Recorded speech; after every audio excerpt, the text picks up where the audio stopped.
하나님의 말씀 누가복음 1장 1절부터 보시겠습니다. 우리 중에 이루어진 사실에 대하여 처음부터 목격자와 말씀의 일꾼된 자들이 전해준 그대로 내력을 저술하려고 붓을 든 사람이 많은지라. 그 모든 일을 근원부터 자세히 미루어 살핀 나도 데오빌로 각하에게 차례대로 써보내는 것이 좋은 줄 알았노니 이는 각하가 알고 있는 바를 더 확실하게 하려 함이로라. 네, 오늘 누가복음이 이제 시작이 됐습니다. 누가복음의 우리 주보를 참고로 하시게 되면 제3부에 속하게 되어진 내용입니다. 제1편 3부 속죄 사역을 통한 그리스도 증거로 이렇게 되어 있어요. 속죄 사역으로. 속죄라고 하는 이야기는 뭐 기독교에서 우리가 계속 자주 듣는 이야기인데 너무 자주 들어가지고 개념화되어져 있기가 어렵습니다. 그냥 그렇게 그림만 그려져 있기 때문에 사전적 의미를 일부러 소개를 갖다 해드렸어요. 그걸 보시고 우리가 그동안 인식하고 있는 내용이 얼마나 사전적인 객관적 그런 그 내용인지 아마 비교해보는 것도 좋을 거라고 생각이 듭니다. 일단 그 구속에 대해서는 예수가 십자가에 못 박혀 인류의 죄를 대속함으로써 인류를 구원합니다 라고 이렇게 정의가 되어져 있고요. 속죄라는 것은 예수가 인류의 죄를 대신하여 십자가에 못 박혀 죽음으로써 대속한 행위다 이렇게 정의가 되어져 있습니다. 다음에 대속이란 예수가 십자가에 못 박혀 죽음으로써 그 흘린 피로 만민의 죄를 대신 씻어 구원한 일이다 이렇게 되어져 있어요. 그 다음에 구원이란 인류를 고통과 죄악과 죽음에서 구하는 일이다 이렇게 정의가 되어져 있습니다.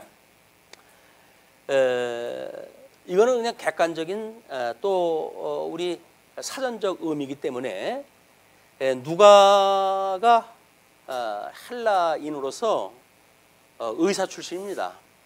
그래서 객관적 사실을 중시하는 그런 그 인물이기 때문에 우리가 그 구속이나 구원에 대한 일부러 그 객관적인 내용을 한번 서두에 살펴보는 겁니다. 그런 거를 동의를 우리가 이제 한다고 했을 때 누가복음이 속죄 사역이라고 이렇게 이야기를 했어요. 우리 예수님이 오시고 그 다음에 우리 복음서에 대하여 우리가 이제 네 개의 복음서로 나뉘어져 있는데 마태복음, 그 다음에 마가복음, 누가복음, 요한복음. 우리 마태복음은 뭐 중보의 삼직이라고 이렇게 이야기를 했죠. 중보의 삼직을 가지고 이 예수가 그리스도이심을 증거한 내용이라고 이렇게 이야기를 했습니다. 마가복음은 우리 이제 지난 시간까지 확인한 대로 그의 신분에 대하여 신분을 통해 가지고 예수가 그리스도라고 증거한 내용이라고 한다면 누가복음은 지금 속죄 사역이라고 이렇게 해요. 속죄 사역. 뭐 과거에는 우리가 그냥 사역이라고 하는 이름을 썼지만 교회신학허구의 내용을 나름대로 통일을 시킨다고 하는 맥락으로 해가지고 속죄 사역이라고 이렇게 이야기를 했어요. 그런데 문제는 이 속죄라고 하는 의미가 대체적으로 이제 우리가 어떻게 되어져 있느냐면 보통은 그 속죄에 대해서 이제 구원이라고 하는 그 이야기입니다. 그 구원이라고 하는 그 내용을 개인 구원에 대해서 치중을 해왔던 것이 과거의 그런 그 구원사의 그 의미에 구원론이라고 하는 그런 의미였다고 한다면 지금은 이거를 이제 통합적으로 이제 우리가 나뉘어지고 그냥 나름대로 신정통주의라고 하는 새로운 신학의 어떤 흐름이 이거를 사회 구원이라고 하는 그것으로 확대를 갖다 한 것이 구원이라고 하는 측면에 보는 두 가지의 관점이에요. 그렇기 때문에 지금 우리가 여기서 말하는 소위 속죄, 이 구원 사역, 이 사역이 개인의 구원이냐 사회 구원이냐라고 나뉘게 되어지는데 우리 재미나게도 양대 언약을 보게 되면 이 양대 언약은 하나님께서 복과 나라를 언약을 했어요. 그렇기 때문에 우리 주기도를 갖다 할 적에도 끊임없이 하나님의 이름이 거룩히 여김을 받으시옵고 그리고 나라가 오시옵고 임하시옵고 이렇게 이야기했다 합니다.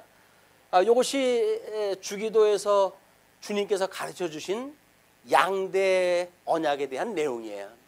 그래서 이 복이 이제 하나님께서 아담에게 복을 언약을 하셨을 때 이 복은 나름대로 저주라고 하는 의미가 함유되어져 있다. 구약 성경을 번역을 할 적에 복이라고 하는 단어가 저주라고 하는 번역으로 되어진 것들이 이제 나와요. 그 이야기는 같은 복인데도 불구하고 저주로 표현되어진 걸로 보아서 복이라고 하는 개념은 저주가 함유되어져 있다고 볼 수가 있는 겁니다. 그다음에 이 나라라고 하는 것도 물론 이제 이 양대 언약을 하시고 하나님께서 에덴 동산으로 이들을 불러들이잖아요. 에덴 동산에 불러들이셔서 여기서 비로소 행위 언약을 주십니다. 이 행위 언약이 뭐냐면 선과 악을 알게 하는 과일나무 열매를 따먹으면 죽는다라고 하는 그 이야기예요. 이거는 우리가 이 행위를 통해 가지고 결국은 우리가 금령, 율법, 이 구약 성경에서는 율법의 금령에 속한 그런 그 내용인데, 그래서 하나님의 뜻이 무엇인가라고 이야기했을 때 이 행위 언약에 하나님이 좋아하시는 것이 있고 싫어하시는 것이 있어요. 이 좋아하시는 거는 선하신 뜻이고 그다음에 이 악한 거는 하나님 기뻐하시지 않는 뜻입니다.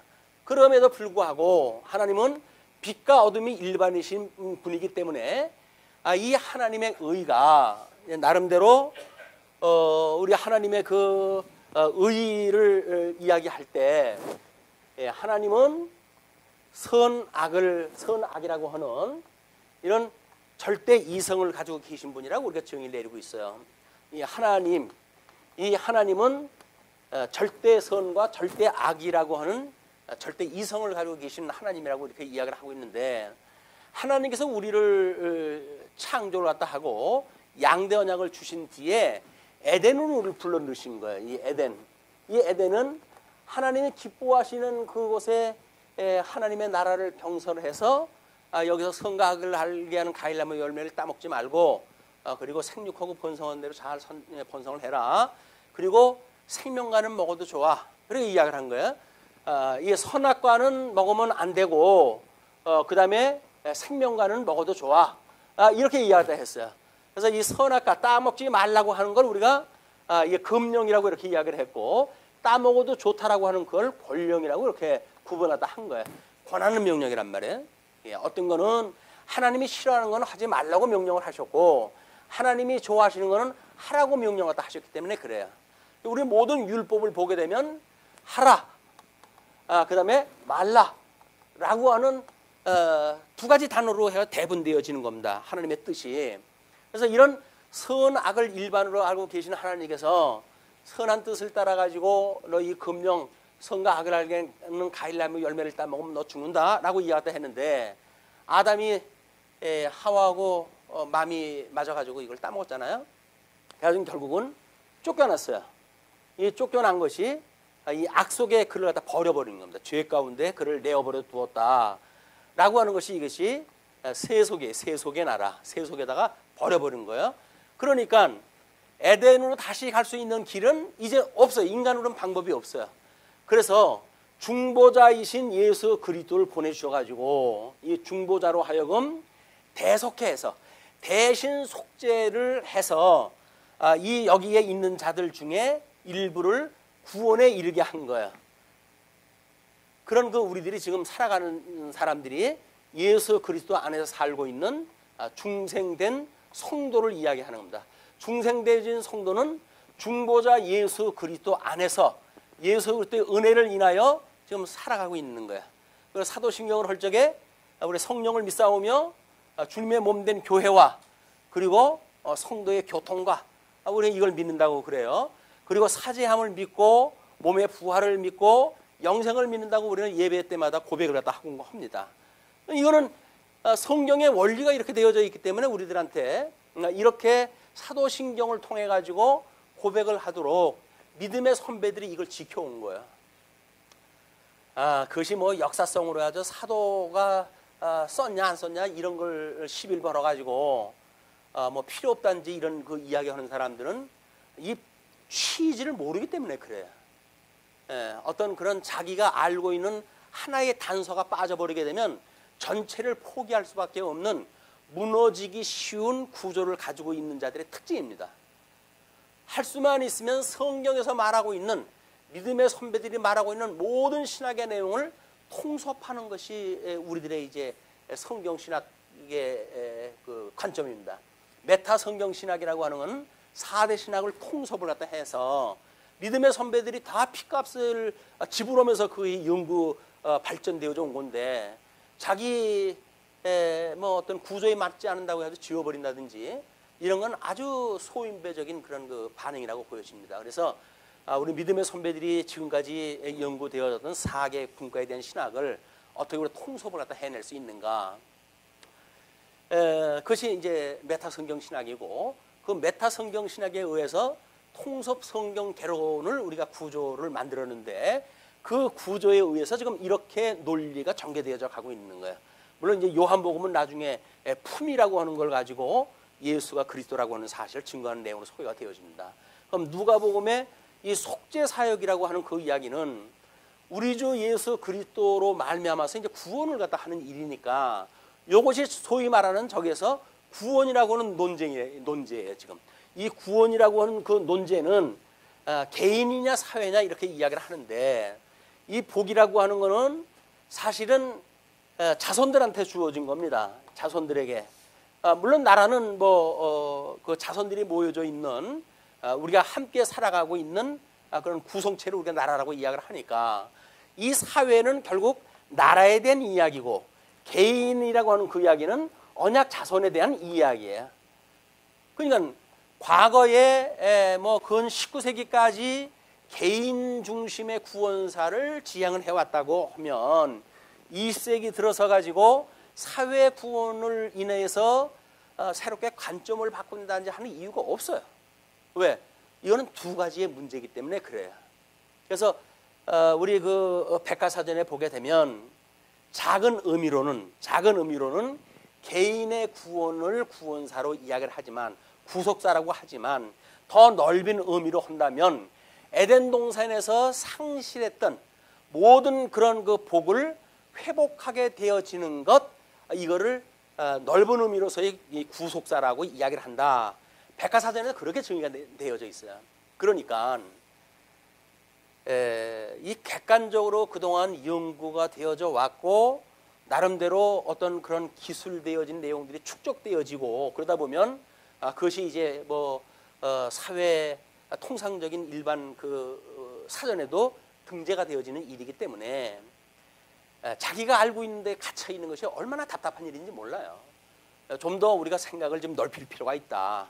그리고 세상에서는 뭐라고 정의되고 있는지 그 사람들도 역사 속에서 그런 종교에서 나타나는 현상들이기 때문에 나름대로 객관적 정의를 하려고 애를 쓰는 사람들이거든요. 거기에 우리가 의미를 다시 보고 그래서 우리가 알고 있는 이 신학을 보편적 어떤 합리성에 대한 것을 주장하는 일도 매우 필요하다고 보여집니다. 물론 뭐 많은 사람들이 보편적으로 믿어야 진리라고 하는 내용은 아니에요. 진리이기 때문에 우리는 그것이 보편화되어지면 좋겠다 그런 그 이야기입니다. 그래서 성경신학의 대중화라고 하는 그 이야기는 우리 이 성도들이 무엇인가 이성적으로 중생한 이성이 깨어 있다고 한다면 마땅히 성경에서 말하는 바에 의한 하나님의 선한 뜻을 분별한 영적 예배라고 하는 신앙생활을 하게 되겠죠. 근데 그것이 안 되니까 오늘날 뭐 어저께 온통 난리가 났잖아요. 촛불로 해가지고. 근데 기독교가 거기에 책임이 없는가? 안 그렇습니다. 그 뭐 세력 잡은 자들한테 빌붙어 가지고 그래가지고 뭐 여러 가지 그냥 일을 협조로 하다가 보니까 결국 그 사람들 이걸 배려버린 거예요.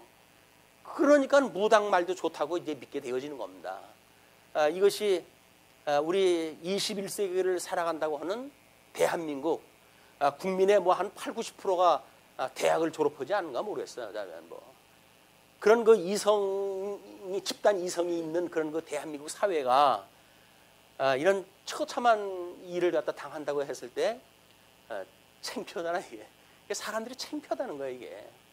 뭐 누가 뭐 해먹고 안 먹고 그것이 중요한 것이 아니라 내가 지금 살고 있는 이 나라의 지적 수준이 이 집단 이성적 판단력이 이 정도라고 하는 그것에 사람들이 수모감을 느낀단 말이에요. 수모감을. 기독교도 마찬가지 아니겠습니까? 기독교도 우리가 이제 누가복음을 차제에 이렇게 공부하게 되어지는 내용도 우리 국가 운영을 갖다 해가시는 섭리를 갖다 해가시는 하나님께서 우리 누가복음을 특별히 정신 차리고 공부해라라고 보여주는 그런 그 상황은 아닌가 이런 생각이 들어요. 그래서 이 개인 구원이라고 하는 그 내용과 사회 구원이라고 하는 그 내용은 결국 하나의 문제다. 양대 언약이라고 하는 걸로서 하나의 문제예요. 다만 이제 이 행연약으로 인해 가지고 양대 언약을 전부 상실해 버렸잖아요. 이걸 상실하게 되어졌다. 상실되어졌다고 하는 이야기는 여기서 세속에서 사는 거라고 이렇게 이야기를 했어요. 이 상실되어진 거를 하나님께서 이미 창세전서부터 예정하시기를 하나님께서 창세전에 예정하시기를 하나님의 기뻐하시는 뜻을 따라서 그리스도 안에서 구원받기로 선택되어진 자가 있는가 하면 그리스도 바깥에 버리기로 이미 예정되어진 자가 있단 말이에요. 이게 이미 하나님의 뜻인 거예요. 하나님의 기뻐하시고 온전하신 뜻이에요 이게. 그러니까 이 하나님의 예정 이것이 지금 계시세계 속에서 이루어져야 될 거 아니겠어요. 그러니까 이 예정하셨던 뜻을 하나님께서 천상 사역으로 해가지고 이걸 다 이루셨어요. 이걸 천상에서 완성을 하셨어요. 섭리를 갖다 완성을 하셨어요. 우리 주기도를 할 때마다 뭐라고 그럽니까? 아버지의 뜻이 그래 아버지의 뜻이 하늘에서 이루어진 것처럼 이 땅에서 이루어지다라고 우리가 기도를 갖다 하는 거예요. 끊임없이. 기도를 하면서 뭘 기도하는지도 모르고 우리는 그냥 주문 외우듯이 한다니까요. 주문 외우듯이 하는 신앙생활의 습관이 모든 걸 부족으로 만드는 거예요. 성경도 부족으로 만들어가지고 점치는 데 써먹질 않나. 이런 웃지 못할 일들이 벌어진다. 뭐 그거를 지금 뭐 노출되어진 사람들은 이렇게 저렇게 비난을 하지만 선거 때가 되거나 20대가 되거나 이렇게 되어지게 되면 미아리가 미 터져요. 점치려고. 또 뭐 유명한 사찰에 가가지고는 비나이다 하느라고 해가지고 여기 대목을 누리고 있다니까요. 그걸 우리가 기복신앙이라고 이렇게 얘기합니다. 기복신앙. 이 세상 양대 언약, 저 복이 상실되어진 사람들이 세속적인 복을 비는 것, 그걸 기복신앙이라고 이야기하는 거예요. 그러니까는 입에 세 끼 밥만 들어가면 인생살이가 끝난 것처럼 생각이 드니까 뭐 머리를 쓸 이유가 없어요. 고민할 이유가 없어요. 사색을 할 이유가 없어요. 하나님의 말씀을 상고할 이유가 없어요. 왜 사는지에 대한 그런 질문을 할 필요가 없어요. 뭐 사는 건 사는 거지 뭐. 사는데 목적이 어디 있어? 그렇게 하는 거 아니겠어요? 어떤 일화에 할아버지가 손자와 손녀에게 유언장을 썼어요. 평생 살면서 많은 사람들이 왜 사는지에 대한 질문을 했으나 끝내 그 질문에 답을 얻지 못하고 다 끝나고 말았단다. 그러니 내가 너희들한테 이제 유서를 갖다 쓰는데 세상을 왜 사는지에 대한 답 없는 거에 허망된 시간을 버리고 너희들은 어떻게 살 것인가에 대해서 고민을 갖다 하도록 해라. 어떻게 보게 되면 아주 사랑하는 손자 손녀에게 유언을 갖다 내린 이야기니까 자기의 백발을 통해 가지고 배웠던 모든 세계관을 쏟아 가지고 지금 부어오는 거 아닙니까? 결국은 뭐예요? 어떻게 사느냐 그 이야기예요. 어떻게 산다는 이야기는 방향도 모르고 뭐 어떻게 살아요. 아니 목적지가 있어야 어떻게 가는지를 알지. 목적지도 모르는데 어떻게 간다는 게 이게 말이 됩니까? 안 되는 거예요. 이 어떤 방법이라고 하는 그 이야기는 목적이 있었을 때 방법이 우리한테 어떤 합리성이 부여가 되어지는 거지. 어디로 가는지 방향도 모르고 여기서 어떻게 하라고 하는 방법이 무슨 소용이 있어요. 그러니까 이 방법이 전부 복을 비는 이 방법이란 말이에요. 어떻게 하면 우리가 배부르게 먹고 살 것이냐. 이것이 이 세상에, 물론 뭐 저 기복이라고 하는 거는 뭐 먹거리뿐만 아니겠죠. 다른 사람을 위해 군림하고 있는 권력도 포함되어지는 그런 그 복입니다. 그렇기 때문에 우리가 이 누가복음의 이 속죄 사역을 중심으로 이제 공부를 하게 되어지는데 1장서부터 9장까지로 되어져 있죠. 1장서부터 9장까지가 하나님의 의에 대한 내용이에요. 그 다음에 10장서부터 19장, 20장까지인가요? 21장까지. 이게 하나님 나라에 대한 증거예요. 그러니까 하나님의 의에 대한 증거와 하나님의 나라의 증거. 물론 이제 22편서부터 24편까지가 이거를 이루는 구속을 완성하시는 그런 그 내용으로 누가복음이 지금 우리가 조직이 되어져 있어요. 그러니까 이런 구조를 가지고 봐야 누가가 기록을 했던 저 뿌리를 갖다 가지고 뿌리로부터 우리는 하나님의 의와 하나님의 나라라고 하는 주제를 붙들게 되어집니다. 그렇지가 않다고 한다면 과정 논리를 가지고 이걸 이야기를 하다가 보게 되면 과정 논리라고 하는 건 늘 모순을 불러일으키기가 쉬워요. 그런데 우리가 뭐 다른 사람한테 설득당하는 것도 다 마찬가지 아니에요? 어떤 사람이 자기의 논리를 가지고 뭐 이야기를 하게 되면 그 논리를 이렇게 줄레줄레 따라가다 보게 되면 설득당하고 마는 거예요. 왜? 그 사람 논리를 주장을 했으니까. 그런데 만약에 그거보다 한 차원 위에 우리가 어떤 그 안목이 있든지 또는 상대적인 어떤 그런 관점을 가지고 있다고 한다면 상대방의 논리에 쉽게 우리는 따라갈 수가 없어요. 나하고 상대적인 거라고 한다면 뭐 그거는 적대적 관계니까 그렇게 되어지지만 만약에 적대적 관계가 아니라 동지적 관계인데도 불구하고 뭐가 문제가 안 풀린다는 이야기는 그 사람의 논리가 너무 부분적이라는 거예요. 이 어떤 방법을 주장하는 것처럼. 그래서 더 상위의 개념으로 보질 않으면 우리는 논리적인 이런 우리 성령의 인도함을 받아가지고 누가가 성경을 기록했는데 그 누가의 성경에 우리가 따라갈 수가 없다. 그래서 성경을 66권 통전적으로 보는 큰 그림 안에서 이 부분적인 누가복음을 상고했을 때 우리는 성경이 말하고자 하는 근본 목적을 우리는 이 아주 작은 부분입니다. 66권 중에 한 권이니까 그 66권 중에 한 권인 누가복음의 논리를 전체 주제에 맞게끔 우리가 이제 확인할 수 있다는 이야기입니다. 자, 그러면 뭐 아마 더 중요한 걸 뭐 설명하려고 했던 것이 아마 있는지도 모르겠지만 중요한 것이 또 생각나면 이제 우리 성경을 보면서 확인하다 해가도록 하죠. 먼저 우리 중에 이루어진 사실에 대하여, 그래서 우리라고 하는 그 이야기는 아마 2절에 폭해져 있는 사람들이 우리일 거예요. 그리고 거기에 이루어진 사실, 그거는 2절의 사람들이 뭔가 작업을 하려고 하는 그런 그 내용이 사실로 정의가 되어집니다. 그러면 그 우리라고 하는 사람들이 누구냐면 처음부터 목격자. 그럼 처음부터 목격자라는 이야기는 지금 이 마가는 보통 마가가 이 마가복음을 누가가 누가복음을 쓸 때 많은 사람들이 예수님에 대하여 기록을 하려고들 했어요. 그런데 이 누가는 예수 그리스도 이분만에 대한 것이 아니라 저 하나님 저 끝까지 추적을 갖다 해들어가지고 이걸 이야기하고 싶었던 거예요. 왜냐하면 누가라고 하는 사람은 헬라인입니다. 그러나 우리 바울하고 우리 동행을 하면서 여행을 갖다 했던 동역자이기도 하죠. 그렇기 때문에 헬라인이었던 누가가 누가복음을 쓸 때에는 헬라적 방법으로 기술을 갖다 해 나갈 거야 이제. 그래서 이거는 어떤 유대인들 성경 구약 성경을 잘 알아가지고 구약 성경 한마디만 하게 되면 그게 무슨 뜻인지 알아듣는 사람들하고는 달라요. 그렇기 때문에 헬라적 사고를 가지고 있는 사람들에게 직접적으로 하나님의 의와 하나님의 나라에 대한 것을 설명을 해 가도록 누가는 계획을 세우고 있는 겁니다. 그렇기 때문에 지금 처음부터 목격자라고 한다는 이야기는 예수 그리스도의 공생애로부터의 목격자겠죠.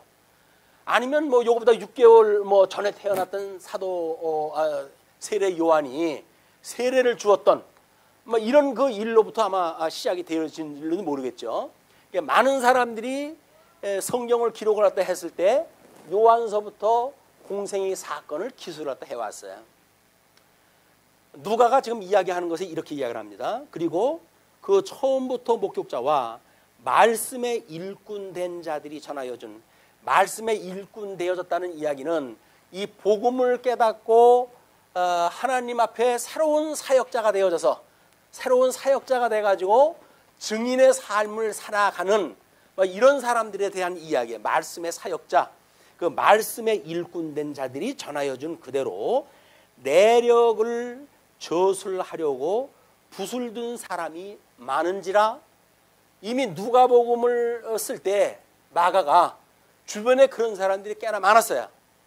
그렇기 때문에 우리는 그 유명한 뭐 도마복음서라든가 또는 뭐 유다복음서라든가 그것이 요즘 드러나가지고 뭐 교계가 발칵 뒤집히고 그러지 않았어요? 근데 왜 뒤집힐까요? 4가지 복음서밖에 없는데 다른 복음서가 나타났거든요. 그리고 이 성경을 다른 관점에서 봐야 된다라고 하는 당위가 주어지는 거 아닙니까? 그런데 성경은 이미 요한계시록 가지고 마감이 됐어요. 특별계시는. 하나님께서 수많은 사람들이 그 유사한 복음서를 썼는데 왜 4가지의 복음서만 하나님의 말씀에다 이것을 넣으셨을까? 이거에 대한 분별이 없어요. 성경신학적 입장에서 보게 되면 기독론을 증거하기 위한 이 4가지 성경 이외의 다른 복음서는 필요가 없어요. 이 4개만 가지면 이미 우리 교회신학에서 이야기하고 있는 모든 기독론을 다 설명할 수가 있거든요. 다른 게 뭐 필요가 있어요. 그러니까 성령의 역사로 인해 가지고 4가지 이 복음서만 여기에 기록을 갖다 하도록 하나님께서 이 성경에 포함을 시키도록 하신 거예요. 이게 성경이 기록하는 것뿐만 아니라 형성화되어지는 모든 과정이 성령의 역사라는 겁니다. 이런 성경을 기록하게 하시고 그걸 모으게 하시고 정경하게 하시고 그리고 웨스트민스터 신앙고백이라든지 이런 걸 통해 가지고 목차를 통해 가지고 뭔가 이제 구조화되고 논리화되어지는 모든 여정이 성령의 역사예요. 그럼 21세기에 와가지고 이거를 통전적으로 성경을 볼 수 있는 우리들의 이런 해석 방법도 여전히 성령의 역사예요. 이게 성령께서 허지지 않고는 하나님의 뜻을 이렇게 요연하게 알 수가 없죠. 그러니까 우리가 이 누가복음이라고 하는 특별히 헬라인이었던 누가가 역사적 사실을 의사 출신이니까 얼마나 객관적인 사람이겠어요.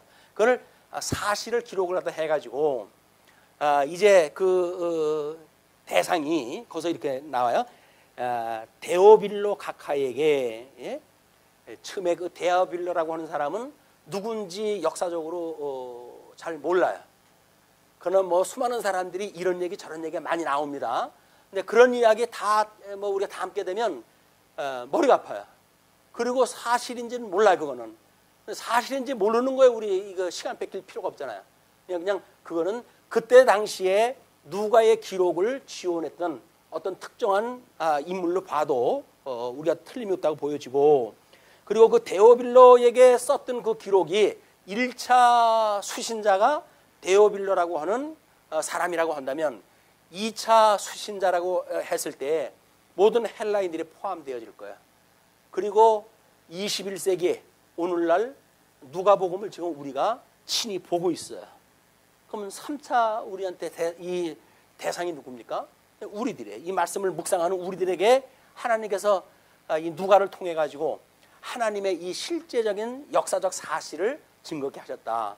우리는 역사적 기록을 성령의 감동에 의해서 누가가 기록이 되어졌는데 영원하신 하나님의 성령의 감동을 가지고 지금 우리가 누가의 복음서를 확인하게 되어지는 거야. 우리는 성령 충만한 은혜를 깨달을 수밖에 없어요. 왜? 같은 성령이 지금 역사를 해가시니까. 그래서 그 데오빌로에게 이거를 할 때에 그 모든 일을, 여기서 사실이라고 그러는데 이루어진 사실을, 모든 일을 근원부터 자세히 미루어 살핀 그러니까 이미 누가는 이게 저 근원부터 이미 살펴놓은 거예요. 뭐 바울에 대해서 구약 성경의 도사입니까? 바울에 대하여 바울로 통해 가지고 하나님께서 어떻게 역사를 갖다 했는지 섭리를 갖다 하셨는지 그 내용을 충분히 공부를 갖다 했던 누가가 그런 그 기록들을 다 전부 메모를 갖다 해서 남겨놓은 거야. 그래가지고 그런 것들을 각하에게 차례대로 써버리는 것이 좋을 줄 알았노니, 차례대로 그 이야기는 뭐예요? 뭔가 자기의 논리를 따라서 순서대로 그런 그 이야기예요. 물론 여기서 이야기가 다른 복음서에서 빠진 게 있어요. 그걸 다 포함됐다는 이야기는 아닙니다. 여기서 차례대로 그 이야기는 누가가 자기 나름대로의 논리를 따라 뭐 이런 쪽으로 해석을 하면 되겠죠. 이렇게 써보내는 것이 좋은 줄 알았노니, 이는 이런 그 목적이 있어요. 뭡니까? 각하가 알고 있는 바를, 우리가 지난 마가복음을 공부할 때도 그렇게 이야기를 했잖아요. 예수를 믿는다는 이야기는 그냥 예수를 나의 구세주로만 믿는다고 하는 간단한 복음의 내용만 가지고도 다 구원에 이를 수가 있어요. 성령께서 그렇게 감동을 주신다고 한다면. 그런데 이 세속의 이 사단이 어떤 그 미혹자입니까? 이 미혹자가 단순한 믿음을 가지고 우리 주님 오신 날까지 갈 수 있도록 남겨두질 않아요. 끊임없이 이제 이걸 미혹을 갖다 하니까. 그렇기 때문에 이 미혹을 당하지 않는 방법이 예수 그리스도에 대한 이야기, 언약에 대한 이야기, 성취에 대한 이야기, 구약 성경에 대한 이야기, 신약 성경에 대한 이야기, 이걸 우리가 통전적으로 이해했을 때 이런 미혹자들로부터 진리를 지켜낼 수가 있다. 이게 지금 누가가 그런 이야기다 하는 거예요. 각하가 알고 있는 바, 그가 예수를 갖다 믿었어요. 예수를 믿었지만 하도 미혹자들이 등장을 갖다 하고, 그때 이 복음서를 쓴다고 하는 그런 그 기록자들도 뭐 부풀리거나 자기 관점을 강화시키거나 이런 이거 일들이 왜 없었겠어요. 이게 성령께서 감동을 주어가지고 이렇게 1.1핵이라도 더 하거나 감할 수 없는 성경에 넣어줄 수 있는 성경이 아니면 나머지 거는 인간적 요소가 가미되어진 것들이에요. 그렇기 때문에 하나님께서 다른 것들은 빼버린 겁니다. 근데 그것이 21세기에 등장했다고 해가지고 우리가 긴장할 게 없잖아요. 우리가 그 두 개, 뭐 그 유다복음서라든가 뭐 이런 것들은 고전적인 가치만 있을 뿐이에요. 고전적 가치라고 해가지고 이 진리 세계에 이 네 가지 성경하고 버금가는 그런 성경이 아니에요. 그냥 사설을 쓴 거예요. 자기 어떤 그런 관점에 의해 가지고. 그렇기 때문에 지금 별의별 무슨 복음서가 다 나타난다고 하더라도 우리는 그걸로 흔들릴 이유가 없어요. 왜? 성경화되어져 있는 것만 가지고 우리는 진리가 구성되어져 있기 때문에 그렇습니다. 자, 그렇게 이제 더 확실하게 하려 함이로다. 그렇기 때문에 지금 그 이제 제 1절이 신분에 의한 증거의 내용인데 1장 1절로 56절이 예언으로 증거하는 내용으로 되어져 있었죠. 한쪽 가로 1번이 요한의 잉태에 대한 예언인데 그 1절부터 4절까지가 서문이라고 이렇게 이름을 바친 거예요. 이제 서문. 누가가 서문을 이렇게 쓴 거예요. 우리는 누가는 서문을 그래서 썼지만 이제 본문을 통해 가지고 저 근본에 대한 이야기, 3장에 가면 족보에 대한 이야기가 나오고 그럴 거거든요. 그렇기 때문에 누가복음을 들어가는 차제에 서론의 전체적인 그런 그 맥을 일단 정리를 해드린 겁니다. 자, 그러면 본격적으로 이제 5절로부터 25절을 보시게 되면 세례 요한 탄생 예고가 나와요. 유대왕 헤롯 때에, 헤롯 대왕입니다. 아비야 반열에, 아비야 반열이라고 하는 것은 다윗 때 제사장들이 많으니까 그걸 24반열로 나눠놨어요. 그리고 1년이 12달이니까 한 달에 2번씩 그 사람들이 성전 봉사를 하도록 만드는 그런 그 제도인데, 그 아비야 반열에 제사장 한 사람이 있었으니 이름은 사가랴요, 그의 아내는 아론의 자손이니 이름은 엘리사벳이라. 이 두 사람이 하나님 앞에 의인이니 주의 모든 계명과 규례대로 흠이 없이 행하더라. 왜 여기서 의인이라고 이야기를 언급을 했을까요? 의인은 없나니 하나도 없다고 이제 우리가 이렇게 개념적으로 파악이 되어져 있죠. 근데 성경에서 의인을 언급하는 성경이 있어요. 욥이 또 거기에 해당되는 사람이에요. 당대의 의인이었더라. 그래가지고 의인이 그럴 수가 있냐 어쩌냐 해가지고 시비를 갖다 하는데, 이 기자들이 의인을 밝힌 거는 그때 당시 역사적으로 나이가 많은데도 불구하고 자녀가 없다는 이야기는 저주를 받은 것이라고 모든 사람들이 손가락질을 하는 문화적인 그런 토대 때문에 지금 이 이야기를 다 하는 거예요. 다른 사람들이 봤을 적에는 야, 하나님 앞에 복받은 사람이 생육하고 번성해야지 왜 자녀가 없냐, 이렇게 되면 저 사람 저주 때문에 그런 거 아니야? 이렇게 이야기가 나오니까 누가는 그거를 원천적으로 봉쇄를 했다 합니다. 두 사람이 하나님 앞에 의인이니 그 이야기는 죄 때문에 일어난 사건이 아니라 하나님의 일을 드러내기 위한 그런 일이란 말이에요.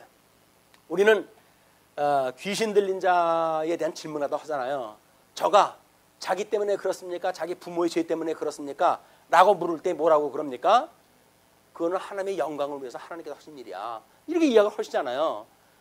사람들이 뭘 하나는 알고 둘을 모르게 되면 자기가 알고 있는 걸 기준으로 해가지고 평가를 내려버리니까, 그러니까는 참 고맙고 답답한 거예요. 이게 무조건 아기가 없으면 저주받았다 생각을 하거나 흑백 논리에 빠져가지고 그렇게 사니까 누가가 이게 원천 봉쇄로 그는 의인이고 그래서 주의 모든 계명과 규례대로 흠이 없이 행하더라. 엘리사벳이 잉태를 못하므로 그들에게 자식이 없고 두 사람의 나이가 많더라. 이제는 더 이상 날 소망도 없다는 이야기예요. 근데 이미 구약 성경을 알고 있는 우리, 이 헬라인이라고 하더라도 우리는 이방인인데도 불구하고 구약 성경을 이용을 충분히 했잖아요. 그러니까 이미 그 노년에 자녀가 없다고 하는 그런 그 이야기를 보는 순간 우리는 뭐 한나라고 하는 사람 사무엘 엄마한테까지도 가고 아브라함한테도 가고 또는 뭐 이삭한테도 이제 연결이 되잖아요. 왜? 구약 성경 배경을 통해 가지고 어떻게 무자한 가운데 자녀를 두어서 하나님의 일을 해가시는지 구약 성경에 그걸 전부 소설로 다 했으니까 여기서 굳이 설명 안 해도 아는 거야. 근데 이제 우리는 구약 성경을 아니까 이걸 다 하는 거죠. 그러니까 지금 이 헬라인들에게 썼던 누가는 엘리사벳이 저주받아서 그런 것이 아니라 지금 자녀의 소망이 없는 상태에 있었다라고 하는 사실을 기술했다 해요. 여기서 그러기 위해서 8절서부터 이렇게 이야기를 바뀌게 됩니다. 마침 사가랴가 그 반열의 차례대로 하나님 앞에서 제사장의 직무를 행할세. 제사장의 그 직무는 뭐 안에서 뭐 향을 피우는 일도 있고 바깥에서 물 채우는 일도 있고 뭐 여러 가지 제사를 드리는 일 있고 여러 가지가 있겠죠. 그러나 제사를 뽑았는데 이제 그가 주의 성전에 들어가 분향하는 일을 갖다 제비를 뽑은 거야. 그 분향을 갖다 하고 모든 백성은 그 분향하는 시간에 밖에서 기도하더니 주의 사자가 그에게 나타나 향단 우편에 선지라. 이 향단 우편에 사자가 짠 하고 나타났어요. 평상시에 그런 그 일이 없던 일이에요. 그러니까 사가랴가 보고 놀라며 무서워하니 여기서는 천사라고 그걸 지명을 했다 합니다. 천사가 그에게 이르되 사가랴여 무서워하지 말라. 너의 간구함이 들린지라. 내 아내 엘리사벳이 내게 아들을 낳아 주리니 그 이름을 요한이라 하라. 그래가지고 자기 가게에 없는 이름이에요. 이 요한이라고 하는 이름은 지금 이 제사장의 어떤 그런 조상 때서부터 있었던 그런 그 이름이 아니에요. 이때 이름은 보통 조상 중에 어떤 이름을 따가지고 이제 이름을 붙여주고 그러지 않았어요. 근데 그런 그 이름이 아닌데 지금 요한이라고 하라 이렇게 명령을 했다 합니다. 그러면서 너도 기뻐하고 즐거워할 것이요 많은 사람도 그의 태어남을 기뻐하리니 하나님이 기뻐하시는 뜻이 뭔가 이제 시작이 되어진 거예요. 요한으로 해가지고 하나님 기뻐하시는 뜻 이것이 지금 이제 시작되어진 거기 때문에 무자했던 너가 아들을 얻는 단순한 그 기쁨이 아니라 세상의 무사람들이 기뻐하는 것에 같은 그런 그 이유로서의 기쁨이겠죠. 그걸 이제 누리게 되어진다 이 이야기입니다. 그러니 이는 왜 기뻐하느냐면 그가 주 앞에 큰 자가 되며 주 앞에 이분 앞에 이것이 우리 주님의 길을 평탄케 할 자라고 이렇게 이야기를 했고 구약 성경에서는 엘리야가 올 것이라고 이렇게 이야기가 되어졌잖아요. 우리 말라기 선지자가 이야기한 것도 엘리야가 올 때에 그린 그 이야기예요. 그걸 뭐 11조 이야기 자꾸 이런 걸로 끌어대면 참 부끄럽습니다. 성경 보는 그 우리들이 부끄러워요. 우리 아무개에게 그렇게 휘둘리는 것처럼 부끄러운 거예요. 기독교인들이. 돈 내라고 이거 한 게 아니잖아요. 하나님 영광 계시원을 갖다 하는 건데 거기다 돈을 갖다 결부시켜 돈 내라고 그 뭐 재벌들 끌어다가 뭐 그 뭐 뭘 해라 어쩌라 이게 다 똑같은 짓거리 하는 사람들의 그 습성이라니까요. 돈 뜯어내는데 아주 이력이 난 사람들, 이골 난 사람들. 자, 이는 그 주 앞에 큰 자가 되며 포도주나 독한 술을 마시지 아니하며 그건 이제 이미 우리 사사에게 하나님께서 어떤 기름 부음 받은 자를 세울 때 이런 특별한 명령을 갖다 해가지고 하지 않는 이런 그 일들을 이미 언급을 갖다 한 거예요. 그러니까 세례 요한이 이미 출생 전서부터 하나님께서 그에게 특별한 은사를 다 주신 거예요. 그리고 모태로부터 성령의 충만함을 받아 보통은 나와서 성령을 받는다 그러잖아요. 근데 지금 이 요한은 모태로부터 성령의 충만함을 받는데 요한은 나중에 마리아를 만났을 때 이제 그것이 현상으로 나타납니다. 이스라엘 자손을 주 곧 그들의 하나님께로 많이 돌아오게 하겠습니다. 그래서 이 상실되어졌던 사람들의 회복하는 일들을 우리 주님께서 하실 것인데 이 주님께로 인도할 일을 이가 할 것이다. 그 이야기예요. 논리적으로 잘 맞아 들어가죠. 자, 그렇게 하면서 그가 또 엘리야의 심령과 이제 엘리야가 온다고 했던 그 엘리야의 심령과 능력으로 주 앞에 먼저 와서 아버지의 마음을 자식에게 거스리는 자를 의인의 슬기에 돌아오게 하고 회복하게 하고 그 이야기예요. 상실했던 복을 다시 회복하게 되어지고 저주로부터 복으로 회복하게 되어지고 그 다음에 주를 위하여 세운 백성을 준비하리라. 백성을 준비한다는 이야기는 이제 물세례를 주어가지고 하나님 나라의 백성으로 이미 준비를 다 하시겠다는 이야기죠. 상실했던 나라의 백성들도 이루어지는 것을 지금 이야기를 하는 겁니다. 그래서 양대 언약 회복에 대한 준비를 세례 요한이 할 것을 이야기를 했고 18절을 보시게 되면 사가랴가 천사에 이르되 내가 이것을 어떻게 알리요 내가 늙고 아내도 나이가 많으니이다. 막 이렇게 제사장의 이런 봉사를 할 정도면 구약 성경을 바삭하게 알 거 아닙니까? 과거의 믿음의 사람들을 쭉 이제 한번 점검을 했겠죠. 거기서 내가 뭘로 이걸 압니까? 라고 할 때 새를 쪼개라. 그럼 뭐 어떻게 표적을 보여주겠다. 뭐 이런 여러 가지 하나님께 했던 표적들이 있잖아요. 얘는 아마 그거를 염두에 뒀을 거야. 그러니까 이 이야기를 하니까 천사가 대답하여 이르되 나는 하나님 앞에 서 있는 가브리엘이라. 가브리엘이라고 하는 천사는 좋은 소식을 전하는 천사라고 그랬어요. 천사 중에 선지직을 감당하는 천사입니다. 그런 가브리엘이라 이 좋은 소식을 전하여 내게 말하라고 보내심을 받았노라 이렇게 이야기를 합니다. 자, 그러면서 표적을 네가 원하는가 본데 보라 이 일이 되는 날까지 내가 말 못하는 자가 되어 능히 말을 못하리니 이는 내가 내 말을 믿지 아니함이거니와 말을 믿지 않았기 때문에 저주를 내리는 게 아니에요. 지금 믿지 않았기 때문에 너한테 표적을 주겠다는 이야기예요. 그러니까는 아니함이거니와 때가 이르면 내 말이 이루어지리라 하더라. 때가 되면 이제 네 아내가 아기를 낳겠다 그런 그 이야기죠.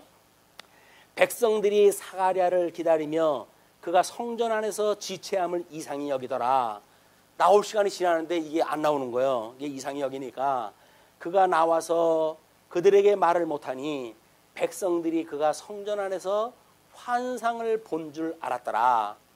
말을 일단 아는 거예요. 그러니까 벙어리가 다니지는 모르고 아마 이제 무건을 갖다가 명령을 받았다든지 이래서 그런 건가 보다라고 이제 생각을 하고 있는 건데 그가 몸짓으로 뜻을 표시하며 그냥 말 못하는 대로 있더니 그 직무의 날이 다 되매 집으로 돌아가니라. 집으로 돌아갔어요. 우리 세례 요한에 대한 잉태에 대한 예언만 이제 언급이 되어진 겁니다. 그래서 그거를 요한의 잉태에 대한 예언이라고 우리 25절까지 쪼개가 되어진 거예요. 이후에 그의 아내 엘리사벳이 잉태하고 5달 동안 숨어 있으며 이르되 주께서 나를 돌보시는 날에 사람들 앞에서 내 부끄러움을 없게 하시려고 이렇게 행하심이라 하더라.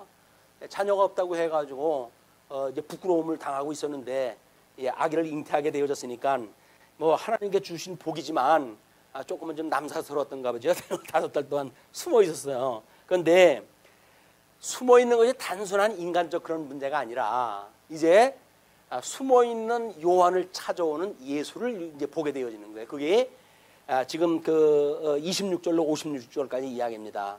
26절로 38절까지 먼저 예수 탄생 예고가 있습니다. 6째 달에 천사 가브리엘이 하나님의 보내심을 받아 갈릴리 나사렛이라는 동네에 가서 다윗의 자손 요셉이라 하는 사람과 약혼한 처녀에게 이르니 그 처녀의 이름은 마리아라. 세례 요한은 지금 성전에서 일하는 제사장에게 지금 잉태 예고를 다 하잖아요. 근데 우리 이 예수님은 성전이 아니라 우리 갈릴리 나사렛이라고 하는 다른 사람들이 제대로 알아보지도 못하는 촌동네에서 예수님이 이 출생에 대한 예고를 갖다 받아요. 이제 그런 그 모습도 우리가 대비를 갖다 해가지고 한번 보시면, 그러면서 다윗의 자손 요셉이라 하는 사람과 약혼한 처녀에게 이르니, 이미 약혼 관계에 있는 사이입니다. 그 처녀의 이름은 마리아라. 그에게 들어가 이르되 은혜를 받은 자여 평안할지어다 주께서 너와 함께 하시도다 하니, 뭐 그때 인사의 그런 그 방법입니다. 그 인사를 갖다 이제 천사가 먼저 해요. 그러니까 처녀가 그 말을 듣고 놀라 이런 인사가 어쩜인가 생각하며 천사가 이르되 마리아여 무서워하지 말라 내가 하나님께 은혜를 입었느니라. 보라 내가 잉태하여 아들을 낳으리니 그 이름을 예수라 하라. 그가 큰 자가 되고, 이제 이름을 낳을 때 이는 예수라고 하래. 예수. 물론 이 예수는 구약성경의 여호수아라고 하는, 또는 뭐 호세아라고 하는 그런 그 이름으로의 그 내용이기도 합니다. 그 큰 자가 되고, 그가 큰 자가 된대. 예수님이 출생을 하게 되면 큰 자가 되어지는데, 지극히 높으신 이의 아들이라 일컬어질 것이요. 높으신, 지극히 높으신 성부 하나님께로부터 지금 성자 하나님의 출생이 되어지기 때문에 이 성자 하나님은 지극히 높으신 하나님께로부터, 그런 그 이야기예요. 이제 지극히 높으신 하나님께로부터 아들이라 일컬어질 것이요. 또 주 하나님께서 그 조상 다윗의 왕위를 그에게 주시리니, 다윗의 왕위로 준대. 다윗의 왕. 이제 이 하나님 나라에 대한 언약을, 모형적인 그런 그 언약을 했을 때 이스라엘, 다윗이 창건한 이스라엘 국가를 중심으로 해서 그것이 보여줬는데, 예수님을 다윗의 왕위에 앉게 하겠다. 사도 바울은 그것을 로마서에서 우리 예수님은 혈통적으로 다윗의 자손으로 오셨고 이 신령의 영으로는 하나님의 아들로 인정함을 받았다, 이렇게 정의를 갖다 내려요. 그러니까 혈통적으로 다윗의 자손으로 온 것은 매우 중요한 거예요. 왜냐하면 우리 예수님의 이제 우리 이제 품위에서 이야기를 할 이야기지만, 이 인성과 신성이라고 하는 두 부분을 이걸 가지고 계신 분이 우리 예수님의 특별한 성격이에요. 기독론에 대한 특별한 성격. 여기서 인성만을 주장을 했다 해도 잘못되어져 있는 기독론입니다. 또 신성만 이야기를 했다 해도 잘못되어져 있는 기독론이에요. 그는 인성과 신성, 참 인간이고 참 사람이어야 돼요. 그걸 우리가 중보자의 특징이라고 보는 거야. 이 중보자는 하나님의 아들로 이 땅에 오셨기 때문에 참 하나님이어야 돼요. 그러나 인간을 위해가지고 지금 대속을 갖다 해야 되기 때문에 참 사람이어야 돼요. 그리고 우리 예수님은 참 사람이고 참 하나님이시다. 그것이 이제 우리 예수님의 특징이에요. 그러니 이제 그 천사가 주 하나님께서 그 조상 다윗의 왕위에 그에게 주시리니 영원히 야곱의 집을 왕으로 다스리실 것이요. 야곱의 집이라고 하는 것은 지금 이스라엘의 집입니다. 12지파를 전부 모아놓은 선민 국가를 이야기를 하는 거예요. 거기에 하나님께서 그걸 왕으로 다스린다는 이야기예요. 영원히. 그리고 그 나라가 무궁하리라 이렇게 이야기를 합니다. 그러니까 예수님으로 말미암아서 이 아담으로 인해 가지고 상실되어졌던 이 나라가 예수님으로 회복되어지게 되면 그 나라는 영원한 하나님 나라가 되어진다는 거예요. 그게 우리가 주님의 몸된 교회를 통해서 지금 배우고 있는 거예요. 영원한 하나님 나라. 하나님의 뜻이 하늘에서 이루어진 것처럼 이 땅에서 이루어지이다 라고 해서 끊임없이 주님의 몸된 교회를 통해서 우리는 뭘 배우는 거예요? 하나님 나라의 백성이 하나님 나라에 너무 아름답고 소중하고 가치롭고 한 걸 갖다 배우는 거라니까요. 그렇게 거기에 가고 싶어가지고 안달나는 사람들이 와서 우리가 사는 거예요 지금.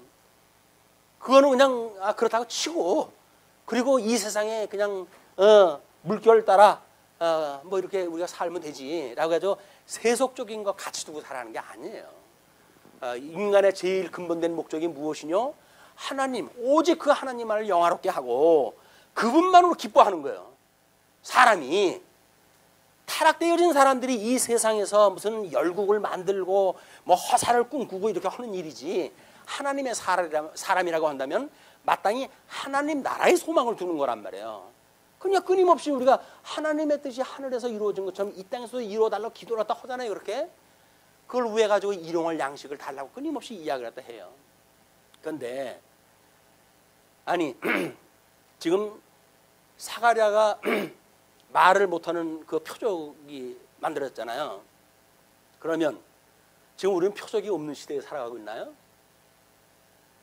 꼭 광야에서 만나가 떨어지는 걸 주워 먹어야 그게 신령한 걸로 보이고 하나님께 주신 거라고 보여집니까? 땅에서 우리가 꿈지럭거려서 먹고 사는 거는 전부 우리가 먹고 사는 건가요? 하나님께 주신 거예요. 하나님께 주시지 않은 게 아무것도 없어요. 여기 세상에 다 하나님께 주신 거라니까요. 이거 입고 있는 거 다 하나님께 주신 거예요 이게. 그런데 이걸 모르니까 내 공로를 우리는 자랑을 하고, 그래가지고 성도들끼리도 서로 자랑을 하지 못하고 안달이 난 거예요. 그 사도 바울이 사랑은 자랑하는 거 아니다.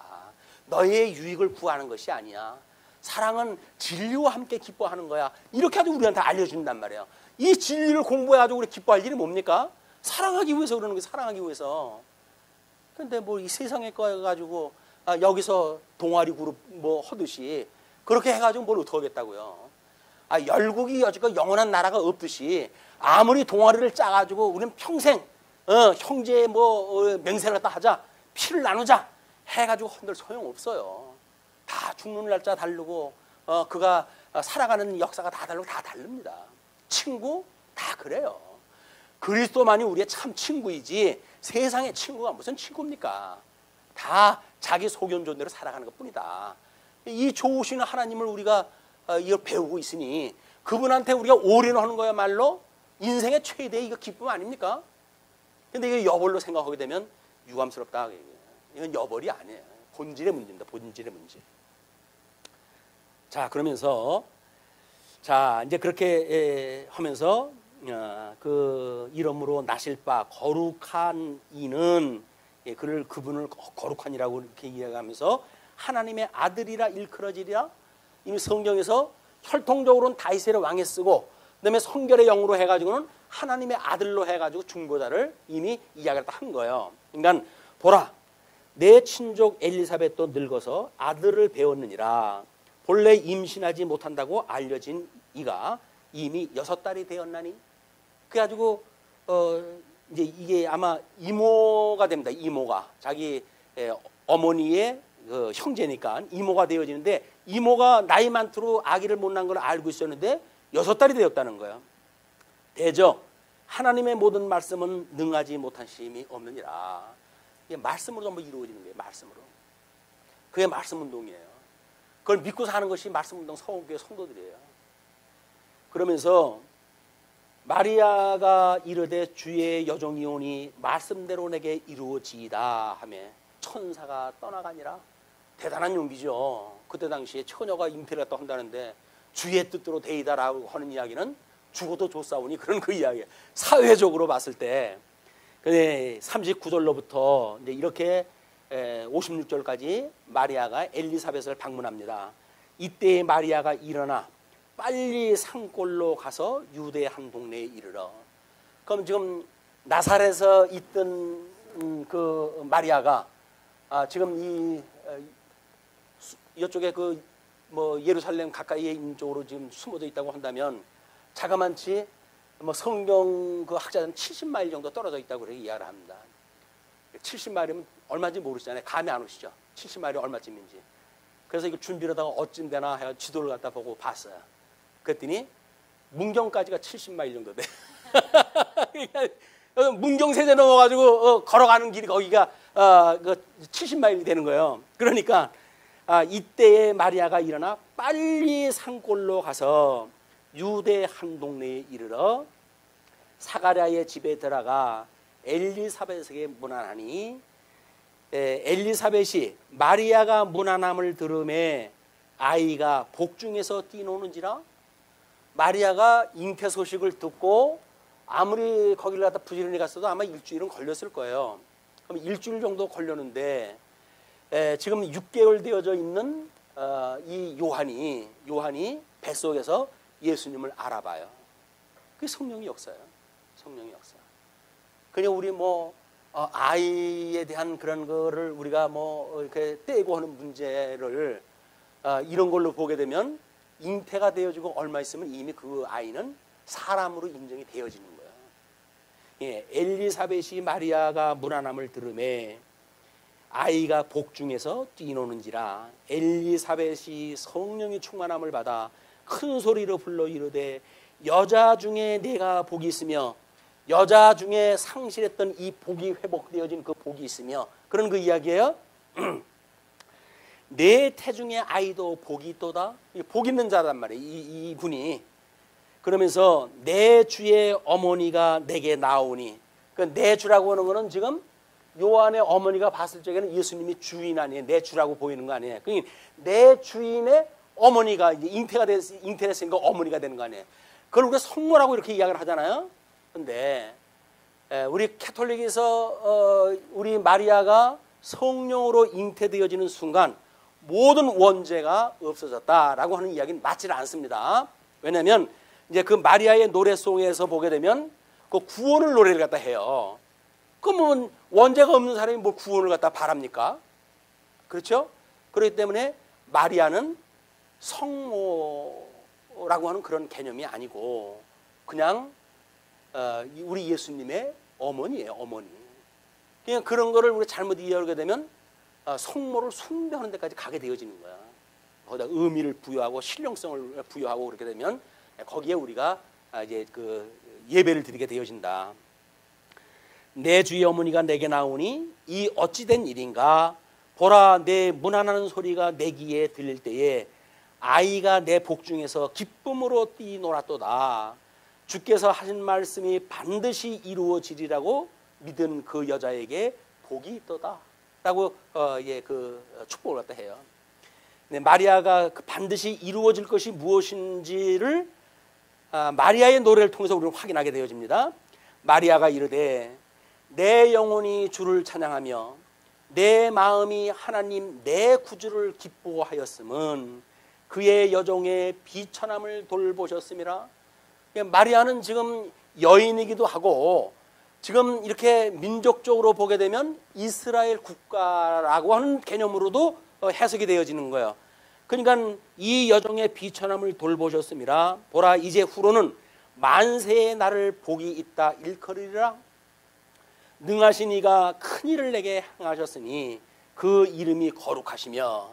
그래서 우리 하나님의 이름이 거룩히 여김을 받으시옵고 라고 하는 일들이 이런 성령의 역사를 통해 가지고 예수 그리스도의 잉태를 통해 드러난 거예요. 이제 하나님의 뜻이 이 땅에서 이루어지는 겁니다.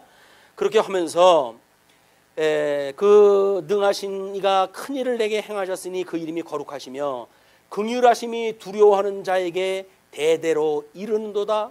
예, 그런 그 긍휼하심이 하나님의 그런 그 은혜가 긍휼하심의 은혜가 두려워하는 자, 경외하는 자에게 대대로 이른다 그 이야기예요. 그러면서 그의 팔로 힘을 보이사 마음의 생각이 교만한 자들을 흩으셨고, 이건 이제 우리 민족사를 연상을 하면서 이걸 보셔야 돼요. 이스라엘에 왜 마리아에 대한 노래를 지금 그 엘리사벳은 주께서 하신 말씀이 반드시 이루어지리라고 믿은 그 여자라고 지목을 갖다 했는지, 그것이 이미 구약의 언약을 믿고 있는 마리아라고 우리가 이제 보면서 구약 성경의 의미를 여기서 발견하다 해야 됩니다. 그러면서 그 마음의 생각이 교만한 자를 흩으셨고 권세 있는 자를 그 위에서 내리치셨으며 비천한 자를 높이셨고 줄이는 자를 좋은 곳으로 배불리셨으며 부자는 빈손으로 보내셨도다. 그래서 우리 분국되어지고 유수되어지고 회복되어지는 구약 역사를 보게 되면 거기서 이제 하나님 앞에 충성하지 못한 자들을 하나님 다 흩어버리고 말지 않습니까? 벼슬아치 다 눈 뽑아가지고 포로로 끌려가게 하지 않습니까?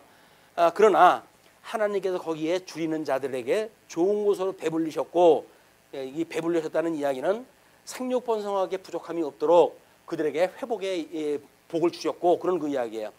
부자는 빈손으로 보내셨도다. 그래서 부한 자들은 회복을 거부하고 이 뭐 다시 돌아오는 걸 거부하고 이름으로 해가지고 결국 빈손으로 돌려보낸 걸 이야기하기도 하는 거죠. 그래서 그종 이스라엘을 도우사 긍휼히 여기시고 기억하시되 우리 조상에게 말씀하신 것과 같이, 우리 조상에게 우리 열방의 우리 그 열국의 아비로부터 시작되어지는 열족에게 조상에게 말씀하신 것 같이 아브라함과 그 자손에게 영원히 하리로다. 아브라함에게 했던 그 이스라엘 민족사가 다 이루어지는 걸 지금 이야기를 한 거예요. 그걸로 완성을 하시기 위해서 우리 주님께서 왔다는 거예요. 그러나 이런 내용을 모르니까, 이방인들은 모르기 때문에 누가는 구약 성경을 구체적으로 설명을 하지 않고 마리아의 노래로 그걸 녹여가지고 설명을 다 하는 거예요. 그리고 만약에 예수를 그리스도 영접을 해서 구약 성경을 연구하게 되어지면 그들이 이해를 하니까 마리아의 노래가 바로 그 노래구나, 이렇게 알 수가 있는 거 아니겠어요? 그렇게 지금 기자가 하고 있는 것이다. 그러면서 하니라 마리아가 석 달쯤 함께 있다가 집으로 돌아가니라. 돌아갔다 그랬어요. 자, 그러면 세례 요한의 탄생과 예수님의 탄생 이거 연결시켰으면 좋겠지만 시간이 너무나 많이 걸려가지고 이건 다음 시간에 어차피 해야 될 것 같습니다. 네, 말씀 줄이죠. 기도하시겠습니다.